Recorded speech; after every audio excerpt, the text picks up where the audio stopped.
Your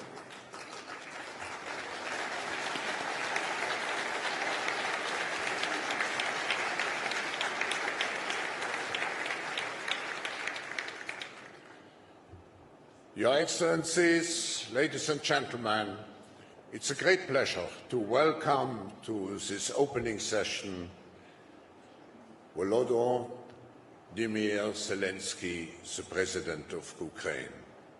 Tomorrow marks 3 months when, on the 24th of February, Russia began an unprovoked and unnecessary war against Ukraine, an act which has cost thousands of lives and has caused 6 million Ukrainians to seek refuge abroad and displaced over 8 million people within the country.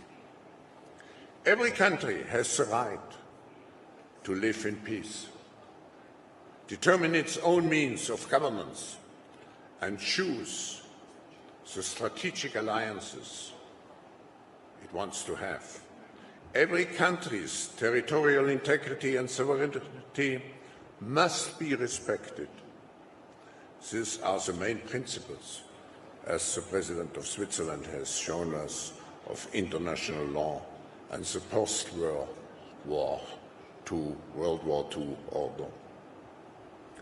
Mr. President, now on the first official day of the World Economic Forum Annual Meeting 2022, we convene in Davos at the most consequential geopolitical and geo-economic moment in the past decades. Mr. President, we have all seen the leadership, your courageous leadership. We are eager to hear from you on what lies ahead for your country and its people, your vision for peace in Europe and the international global order, and how we can assist you, because everybody of us is affected by what's happening in your country. Mr. President, the floor is yours.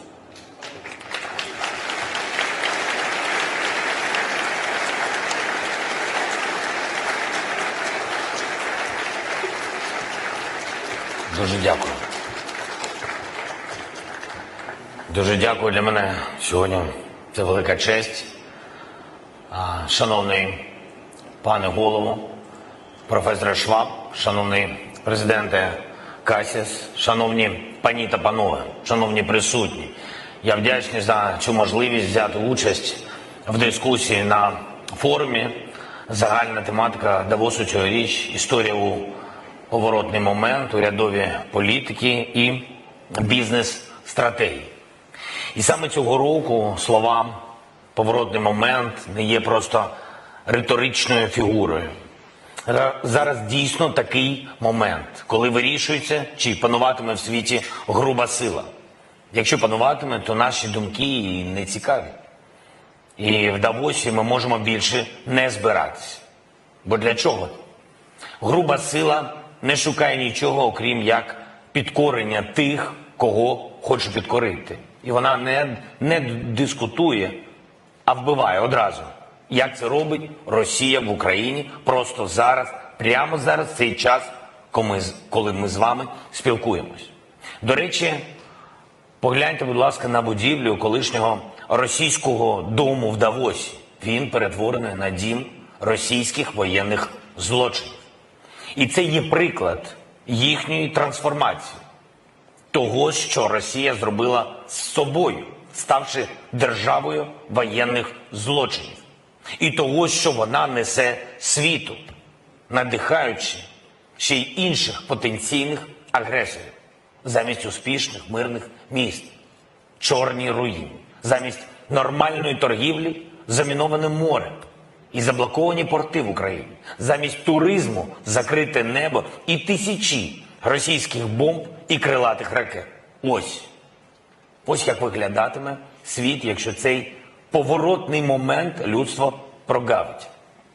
Виглядатиме як дуже велика колекція воєнних злочинів. It would resemble a large set of war crimes. So history remembers many moments when everything changed dramatically. For example, how several shots fired could kill millions of people. If those shots were fired on June 28, 1914 in Sarajevo, history remembers how much grief one person can do if it can see, it can understand that it's not being properly resisted, as it was, for example, in 1938 in Munich. Some historical twists and turns were noticeable, some not, but we always had to respond to them, trying to prepare for other historical upheavals so as to mitigate the possible consequences, or trying to heal the wounds out of catastrophes that followed one or another historical twist. And now we have a large collection of such responses. There's UN Charter with all these agencies, the OSCE, the IAEA, the WTO, and many other institutions. But are there enough of them to respond to what we have faced today? But is it possible now to try to adapt those institutions for modern challenges? Definitely not. We need to change the approach, not to respond, but to act preventively. And not only to adapt to new realities, what we have, but to create new tools, new precedents. Look at what Ukraine has already done. We have established a historical precedent for courage. We didn't listen to those who said that our defense would not hold longer than just a couple of days. We have stopped the Russian army, which was called the second largest in the world, at the cost of heavy fighting, at the cost of thousands of lives. We are gradually pushing the occupiers out of our territories. But would we have to do that if we were hard last year and a full range of sanctions would be applied against Russia preventively that could knock down any aggressor? I'm sure the answer is no. Preventing war could be guaranteed should the sanctions of the world would be preventive and not just imposed as the response. Ukraine has set another precedent in the 3 months, a precedent for the unseen unity of the democratic world around the emotions of genuine admiration for Ukrainians' courage and around the understanding that you would need to fight for the freedom. And now hundreds of millions of citizens in democratic countries are putting pressure on governments and companies to make sure they would limit or restrain their relations with the aggressor state, with Russia, and instead to help the people who was under attack. But this is happening only now. Even though Russia started its war against Ukraine back in 2014, we are grateful for this support, but if that happened back then, immediately, that unity, that pressure on governments, on companies for the stake of the fight for the freedom, would Russia start this full-scale war? Would it bring all these losses upon Ukraine and upon the world? I'm sure that the answer to this question is also no.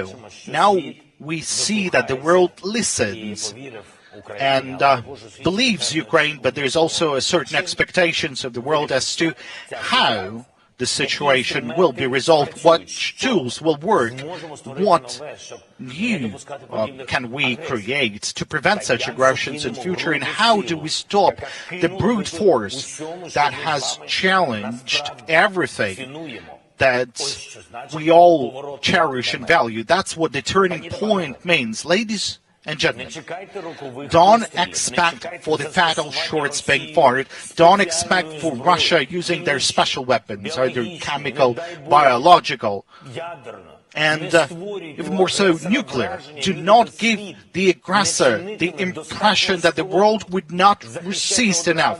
Protect the freedom and regular, peaceful order in the world with the maximum efforts possible. This is what the sanctions should be.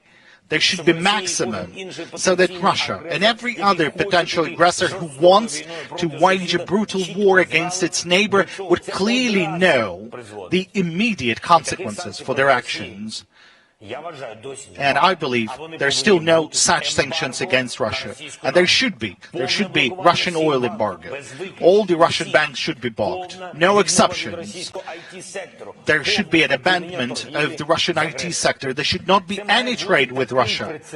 This should be a precedent for sanctions pressure that will work convincingly for the decades to come and would support the peace.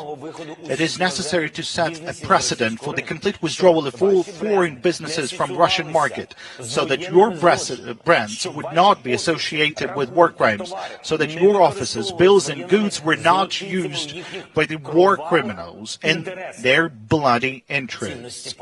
Values must matter, particularly when a full-scale war begins and the global markets are becoming destabilized, because someone there is simply neglecting the values. In that case, everyone suffers losses. We offer every company that leaves the Russian market to continue operating in Ukraine. You will have access not only to our market of 40 million consumers, but also to the common market of Europe. And your brands, your positions, they will only increase because you would truly support the protection of freedom. Our representatives here in Donbass can inform all of you on the details of the prospects that Ukraine opens for your businesses. Ladies and gentlemen, we offer the world to set a precedent for rebuilding the country after the war, which will show everyone who dreams of destroying the life of a neighbor that the war is not working. I invite you to take part in this rebuilding. The amount of work is enormous. We have more than $500 billion in losses. Tens of thousands of facilities were destroyed. We need to rebuild entire cities and industries. And we offer a special, historically significant model of rebuilding when each of the partner countries or partner cities or even partner companies will have the opportunity to take patronage over a particular region of Ukraine. It could be a city or community or even an industry. Britain, Denmark, the European Union and other leading international entities have already chosen a specific area for patronage in rebuilding. And thanks to this model of relations, the post-war rebuilding could be fast, could be efficient, and could be of high quality. And this would not only allow to attract the best specialists, architects, engineers, builders, developers, managers, and others, but it will also be the largest in Europe since the World War II. It will become the largest opportunity for an economic way forward, and I hope that at the beginning of the international conference in Lugano that was mentioned by the President Cassis, it will be held in July this year, dedicated to the post-war reconstruction of Ukraine, all of our partner countries and most of the leading companies of the world will come up with their own packages of proposals. And taking this opportunity, I would like to extend words of gratitude to Switzerland for organizing this conference and supporting our efforts. I would like to know the efforts of Ursula von der Leyen, particularly her proposal to establish a platform for rebuilding and reconstruction that would be managed jointly by the European Commission and Ukraine and will allow to direct the European Union resources to restore the normal life in our country. But the list of the new precedents that we need would not be complete without a few more decisions. There has to be a precedent for punishing the aggressor and for the investments in the peaceful life. The Russian assets, which are scattered in different jurisdictions, must be found. There has to be seized or frozen, and then they should be allocated to a special fund that would be used to help all those affected by the war. Of course, this is not easy, but after that, there will be definitely no motivation of every aggressor to do what Russia has done and what it continues to do. If the aggressor loses everything, then it definitely deprives him of any motivation to start the war. Let's move on. Any response to the mass famine is too late. By its definition, the famine should be stopped only preventively, when it's not yet started.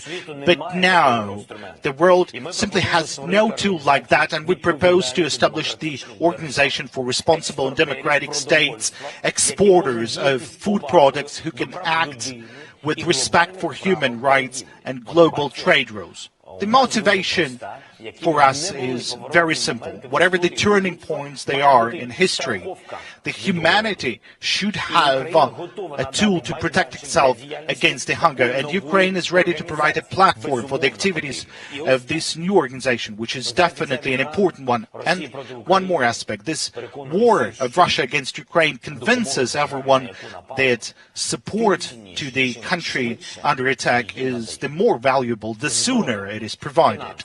Weapons, funding, political support, and sanctions against Russia. If we would have received them by 100% of our needs at once, back in February, the result would be tens of thousands of lives saved. This is why Ukraine needs all the weapons that we ask, not just the ones that we've been provided. That is why Ukraine needs funding. That's at least $5 billion per month. And all the funds that we need for rebuilding our country. This is why we have established a fund for rebuilding Ukraine called United 24. And we call upon everyone to join this platform. For each and every donor, we will have a specific proposal how to help and where to allocate those funds, where are those priorities. The targeted nature of our work is the absolute priority. And then, under this brand, United 24, we propose to establish a global structure that can, within 24 hours, can provide sufficient support to any country that has suffered or faced a military attack, a natural disaster, or a pandemic. So we offer a new format for security guarantees based on what we have faced, what we have went through. And there must be something that sets a precedent for a timely assistance to everyone who needs it, to save lives, to save social stability, all the necessary elements for a normal economy. For example, something like a 911 service. There has to be similar service that is called United 24, which would guarantee the security on a global scale. Ladies and gentlemen, a man whose name is still well remembered, George Marshall, said the following back in 1947. He said, "Our policy is not against a country or a doctrine, but against hunger, poverty, despair, and chaos. Its goal is to revive a functioning economy in the world, to allow the emergence of political and social conditions in which free institutions can exist." These words are relevant even today. My proposals are all the same. They are designed to counter the hunger, poverty, despair, and chaos. And of course the war, which is unleashed by the Russia, and which brings nothing else but hunger, poverty, despair, and chaos to many in the world, not only to us, to Ukraine, because guaranteeing peace and stability and security requires all of us acting quickly and preventively. We should not be afraid to set new precedents, and this is what the world should learn at various turning points to which it paid a high price. This was the price for the fact that the world would only respond but not to act preventively. So now we can do it differently, finally, in the correct way. Thank you for your attention. Glory to Ukraine.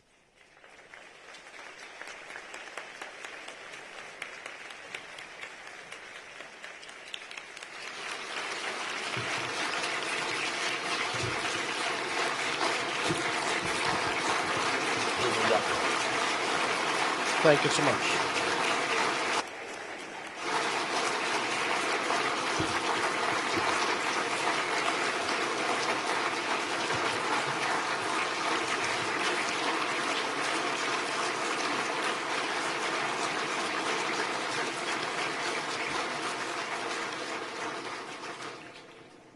Thank you, President Zelensky.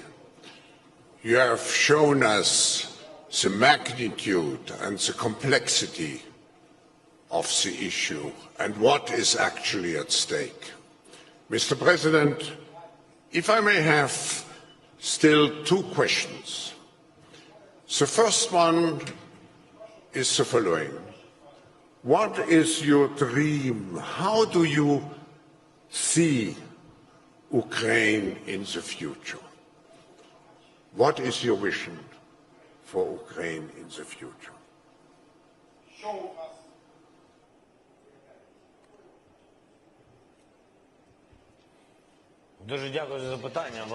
Thank you for this question. A complex yet simple one, a philosophical one, and very specific one. Just to be frank, I'm myself being the president of a state at war. We already are thinking what is the Ukraine of today. Because every morning starts for me with getting the number of people who were killed in the past 24 hours.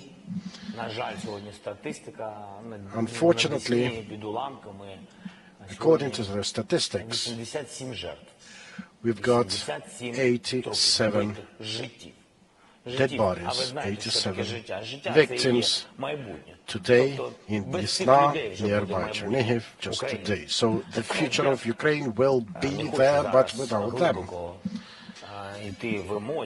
I would hate going to emotions deeply at this point, but I can tell you that our country is losing a lot today, every day. But it makes us stronger. We have to pay dearly for the freedom. We wage this people's fight for the nation, for its future, and definitely the victory is awaiting us ahead. I'm sure we will be a victorious state with unified people, unified by this victory. I'm really glad that we've resulted to be that strong. And I mean the civilians, the military, we will be a strong nation with specific security priorities. As we do understand that with a neighbor like this, anything can happen anytime, and the war may repeat itself. We have to make it, in a way, we have to create such conditions that people or businesses would not be afraid to exist in this country, to thrive in this country. Just to take an example of Israel. Speaking just of territory, this is a smaller state. This is not about historical importance, just geographically. Ukraine is a bit bigger than that in Europe, and the task of defending our land is more complex. And the task is to create the most up-to-date defense system, to create the most modern multimodal defense and security system, to enter into cooperative defense agreements with the countries we respect and we have trust in, and hopefully these documents will be approved by the parliaments of our partner nations to see that any chance for the aggressor to try enter our country in the future will be short-lived. Again, the future of this country is about people and businesses, about development of digitalization. We are not going to dwell into corrupt deeds or oligarchic institutions. Nothing of that will remain in Ukraine. Actually, there is nothing like this already in Ukraine.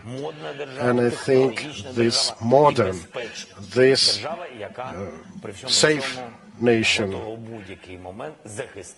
this nation which is appealing to them, to the rest of the world, this is my dream of Ukraine. Thank you.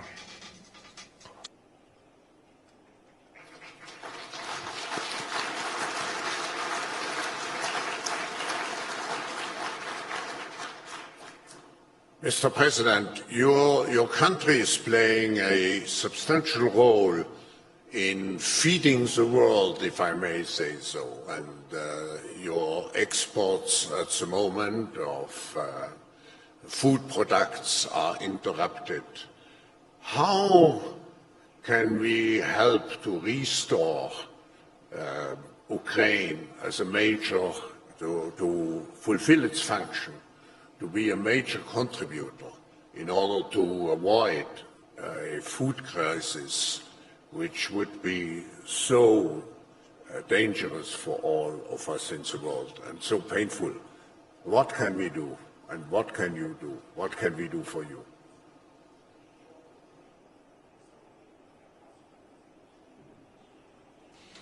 You know, lots of steps it might entail. Best if these are in and around the country, which is happening at the moment to the larger extent. The priority matter is to deblocate our seaports. You know of our seaports being blockaded.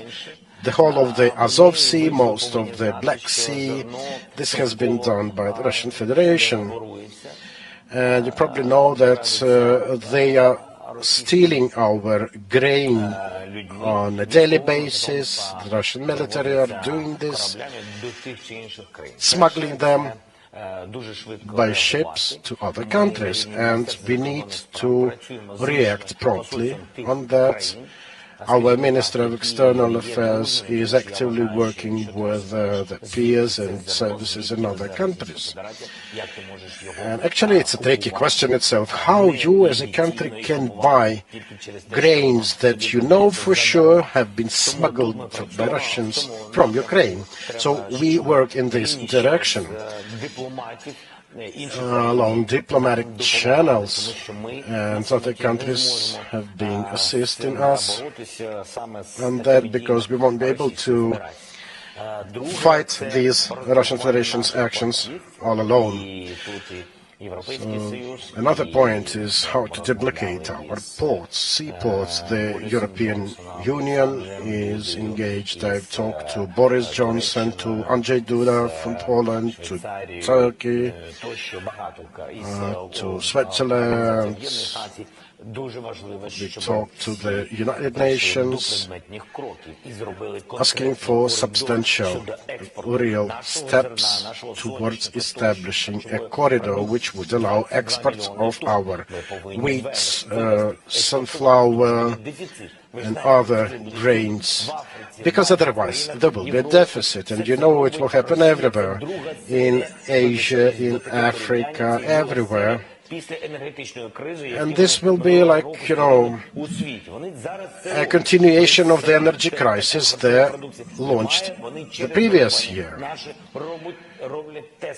And with blockading our ports, they're doing just the same in the food realm. So we need to agree on a corridor, and Russia will not be able to stand against the leading countries of the world. We are able to export about 10 million tons from these ports, which will mean there will be no hunger in countries, there are options of doing it by railway, but we have many leaders of our neighboring countries, our friendly countries. We are talking to them, like the Baltic states, the representatives are here today. So we are talking how to use their facilities, their seaports on the Baltic to do it. So there is no single one-size-fits-all solution for that. Again, there can be no simple solution with a neighbor like Russia Federation. Well, there are also military solutions how to deblocate our country, our land, our waters, and we are going to do it parallel to other efforts. Again, we need assistance from around the world for that. Let us not forget, the war is going on. You may not perceive it as being quite distance, some 1,000 kilometers from you, but this is still an imminent and immediate aggression.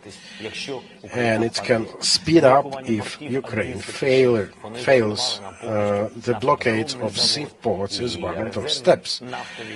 They've ruined our refinery industry. Now we have problems with imports of fuel, petrol, diesel, so many challenges we have to face, and I ask everyone to assist Ukraine financially and not just in terms of financing. I've explained already today that we need to deal with multiple issues and challenges like food deficits in the world and in Europe, and we have to deal with Russia, but parallel to that, our national economy has to remain operative.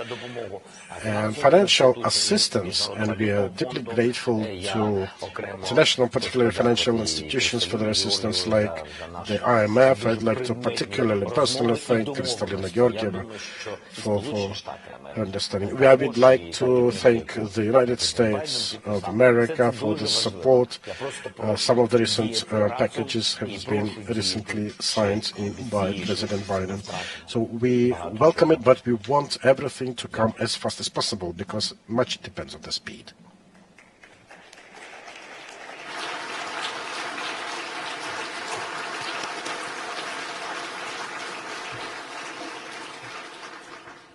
Mr. President, you have shown the situation in your country and how much our future depends on bringing a solution to the terrible fight you are engaged in against your will. Now, you have here, Mr. President, in the hall, more than 1,000 leaders from politics and business.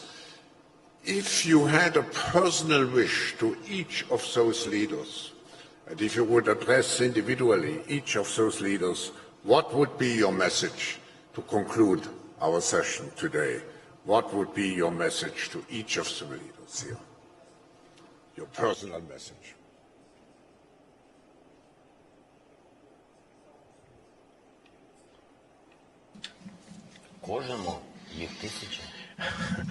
To each one, 1,000 of them, I'm not sure I would have enough time. I'm really short on time. So I would rather say that, Ukraine is short on time. No. I'm pretty much sure that no one has any idea how much time does Europe or the world has. And because of that, I wouldn't speak personally to anyone specific, particular, because I think the world has to be united by this threat, by this war unleashed by the Russian Federation. The world is united already now, and I am thankful to the world for this. I would only wish you not to lose this feel of unity. This creates this punch that the management of the Russian Federation fears the most. And, I do understand and know that each of you esteemed world leaders have your own range of priorities and issues, and each of you has a country to look after and think about. But I'm also thinking that we risk losing those values, the ones that we are fighting not to lose in Ukraine. I would wish that every one of you wakes up in the morning with this feeling in the head, like, what have I done for Ukraine today? Thank you.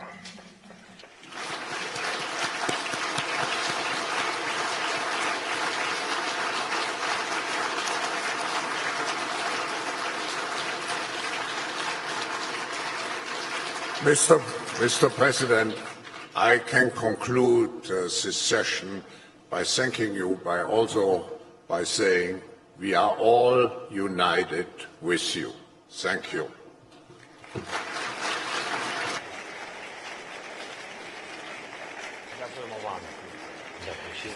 Thank you so much. Have a nice day.